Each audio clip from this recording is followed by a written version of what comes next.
Okay, so hello and welcome. We're looking at how to factor the difference of squares, right? So we've done this previously where we looked at how to find the product that would result in a difference of squares, and now we're just going to work in reverse. That's as simple as that.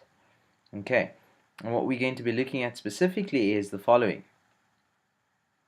Things that were of the form a minus b multiplied by a plus b. Whenever we had factors that looked like this, it was very easy for us to say, okay, this is going to be, whenever we see this pattern, a minus b, a plus b, where the brackets or the factors are identical and the only thing separating them is one is plus, one is minus, we will notice that all you need to do is square the first term, which gives you a squared, and then square the last term, which would give you b squared, and you separate them by a difference. And so this is really what we want to do. We want to go from that process that took us from year to year the way backward. So we want to go from a squared minus b squared to a minus b, a plus b, and that is the process of factoring or factorization. Okay, so let's look at a few examples. Example number one. Example one. What does that entail? Well, example one will look as follows. Let's take a squared minus r squared. And how do you notice something is a difference of squares? Well, this must be a perfect square, or not even a perfect square, it just needs to be a square. And this must also be a square and must be separated by a minus sign. And then that is the difference of squares, right? That's what we are working with over here. Okay, so let's look at how that would come about. If I factorize this thing over here, it's going to factor into a minus r multiplied by a plus r. And that's what we have. Okay.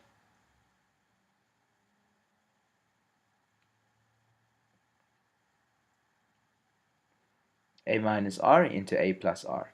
Okay, so let's look at example number two.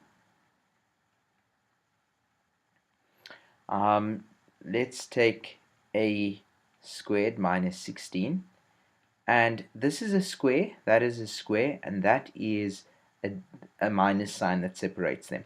So I can say that this is a minus 4, that is a plus 4. Okay, a minus 4, a plus 4.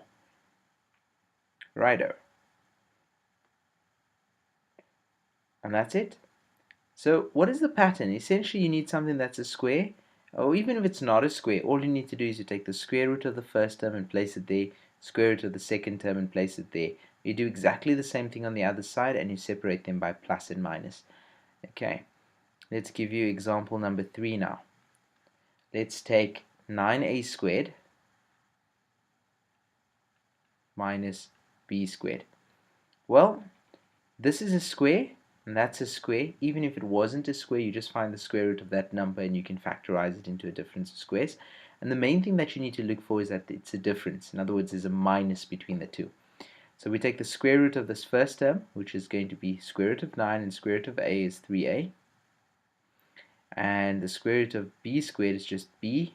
And same thing over here, it's 3a and b.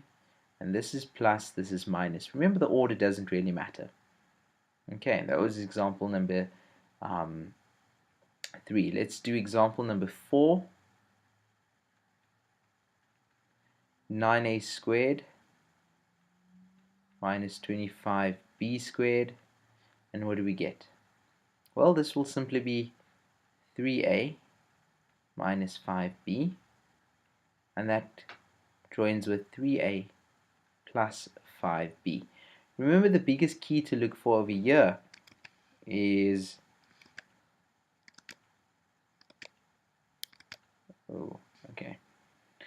is just that you're looking for the square root of this term and the square root of that term, and as long as these two terms are separated by a minus, they would always be able to factorize in this method.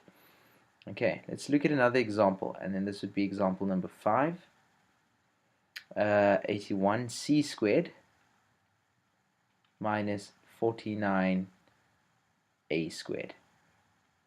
Well, that's as simple as saying, well, square root of this one, I need to know that there's just a minus between the two terms. And then I can say that that's going to be 9c minus 7a multiplied by 9c plus 7a. Right, and that's factorized.